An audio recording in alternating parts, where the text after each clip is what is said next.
Welcome back our channel friends. இன்றைக்கி நம்ம வீடியோவில் சூப்பரான ஒரு பூரி கிழங்கு ரெசிபி தான் பார்க்க போகிறோம். வாங்க எப்படி செய்யலான்னு பார்க்கலாம்.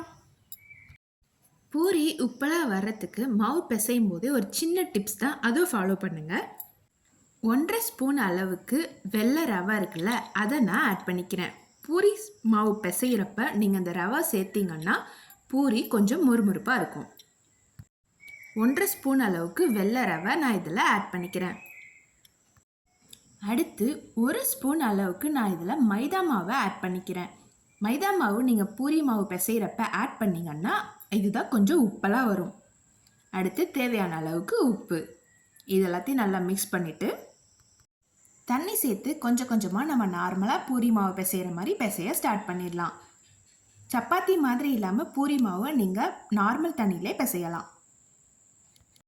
கிழங்கு குருமாக்கு நான் இன்றைக்கி 2 உருளைக்கிழங்கு, மீடியம் சைஸ் உருளைக்கிழங்கு கட் பண்ணி குக்கரில் 3 விசில் வேக வச்சு எடுத்துக்க போகிறேன். உருளைக்கிழங்கு வேகிற அந்த டைமில் நம்ம இந்த பூரியெல்லாம் திரட்டி எடுத்துக்கலாம். பிசைஞ்சு வச்சுருந்த பூரி மாவை நான் குட்டி குட்டி பால்ஸாக ஃபஸ்ட்டு செஞ்சு வச்சுக்கிறேன். ரொம்ப பெரிய சைஸாக இல்லாமல் மீடியம் சைஸ் அல்லது குட்டி குட்டியாக இதை பிடிச்சு எடுத்துக்கோங்க. கரெக்டான ப்ரொப்போர்ஷன்லே தண்ணி சேர்த்து நம்ம பிசைஞ்சிருந்தோன்னா மாவு சப்பாத்தி கட்டையில் ஒட்டாமல் கரெக்டாக வரும். அந்த மாதிரி நீங்கள் இதை திரட்டி எடுத்துக்கோங்க. ரொம்ப தொடுமாவும் யூஸ் பண்ணாதீங்க.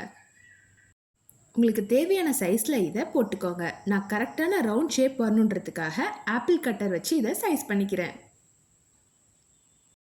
பூரிலாம் போட்டாச்சு. இப்போ ஒரு கடாய் எடுத்துக்கலாம். கடாய் நல்லா சூடானதுக்கு அப்புறம் இதில் எண்ணெய் சேர்த்துக்கோங்க.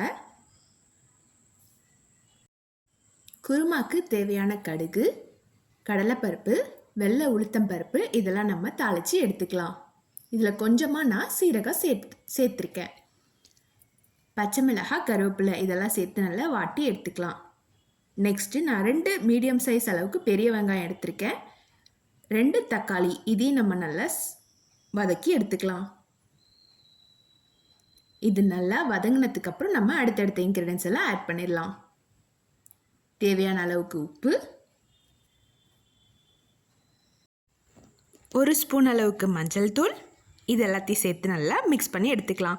மஞ்சள் தூளோட பச்சை வாசம் போகிற வரைக்கும் நல்லா வதக்கி எடுத்துக்கோங்க. இது நல்லா வதங்கினதுக்கப்புறம் நம்ம வேக வச்சு வச்சுருந்தோம்ல உருளைக்கிழங்கு, அதை தோலை எடுத்துட்டு மசிச்சு இதில் நம்ம ஆட் பண்ணிக்கலாம். ரொம்ப மாவாக மசிக்கணும்னு இல்லை, கொஞ்சம் மசித்தாலே போதுமானது. அது எல்லாத்தையும் நம்ம இந்த குருமாவில் ஆட் பண்ணிக்கலாம். சேர்த்துட்டு எல்லாத்தையும் நல்லா இப்போ மிக்ஸ் பண்ணி விட்டுக்கலாம். பூரிக்கு மஞ்சள் குருமா, அதாவது உருளைக்கிழங்கு குருமா பர்ஃபெக்டான சைட் டிஷ்ஷாக இருக்கும். நீங்களும் இதை ட்ரை பண்ணி பாருங்கள். காய்கறிலாம் சேர்த்து தேங்காய் அரைச்சி போடுற குருமாவை விட இது ஈஸியாகவும் செஞ்சிடலாம். உங்களுக்கு டைமும் மிச்சமாகும்.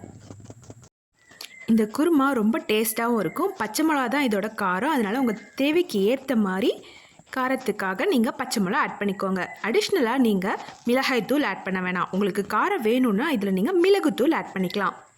ஹோட்டலெல்லாம் நமக்கு வறுவல் மாதிரி இல்லாமல் கொஞ்சம் தடத்தடப்பாக கிரேவி பதத்துக்கு இருக்கும். அதுக்கு நம்ம ஒரு சின்ன பவுலில் 1 ஸ்பூன் அளவுக்கு கடலை மாவை தண்ணியில் மிக்ஸ் பண்ணிவிட்டு அதை இது கூட நம்ம ஆட் பண்ணிடலாம். இப்போ இதை நல்லா மிக்ஸ் பண்ணி விட்டுக்கோங்க. நமக்கு ஒரு கிரேவி பதத்துக்கு ரெடி ஆகிடும். உப்பு காரம் டேஸ்ட் பண்ணிவிட்டு கொத்தமல்லி போட்டு நம்மளோட குருமாவை இப்போ இறக்கி வச்சிடலாம். அவ்வளோதான், நம்ம குருமா இப்போ ரெடி ஆகிடுச்சு. அடுத்து நம்ம பூரி என்ன ஆச்சுன்னு பார்க்கலாமா? கொஞ்சம் பெரிய பேனாக எடுத்துக்கோங்க. பேன் நல்லா சூடானதுக்கப்புறம் நீங்கள் இதில் எண்ணெய் சேர்த்துக்கோங்க. சின்ன பேனாக இருந்துச்சுன்னா பூரி பொரியிறப்ப கொஞ்சம் கஷ்டமாக இருக்கும், அதனால் பெரிய பேனாக எடுத்துக்கோங்க. எண்ணெய் நல்லா சூடானதுக்கப்புறம் தான் நீங்கள் பூரியை போடணும், இல்லைன்னா பூரி உப்பெல்லாம் வராது. இந்த மாதிரி எண்ணெயை பூரி மேலே கொஞ்சம் எடுத்து விட்டிங்கன்னா பூரி நல்லா உப்பெல்லாம் வரும். இந்த மாதிரி நம்ம திரட்டி வச்சுருந்த எல்லா பூரியும் நம்ம பொரித்து எடுத்துக்கலாம். பெரிய சைஸாக பூரியை திரட்டுறதை விட இந்த மாதிரி சின்ன சின்னதாக திரட்டுனீங்க அப்படின்னா பேனில் ஈஸியாக அந்த சைஸ் கொள்ளும்.